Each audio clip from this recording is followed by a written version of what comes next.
Dr. Rodman, what's the difference between neck fat under the skin versus deep neck fat? First thing to answer that question is to just understand a few things about the neck. So this is face of a person, as if we could see with x-ray vision. There's a couple important structures in the neck. This is the hyoid bone. This is the anterior belly of the digastric. The most important one, and the one that's critical for this to define this question, this is the platysma muscle. And so this is a fan of muscle that runs all the way over the neck. Understand this. Here's two examples of patients who have fat under their chin in this area of the neck, but in different places. So in this case, here is this patient's platysma muscle. And so the majority of this fat here is deep to the platysma muscle. It's under the platysma muscle.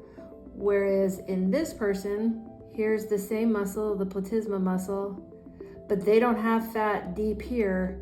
They have fat that is superficial to the platysma or under the skin.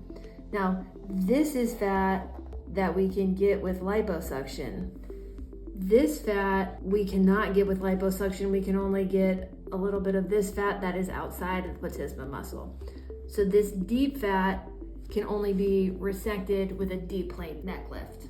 So in this case of fat outside of the platysma muscle, liposuction can come in and get some of this through a little incision under the chin.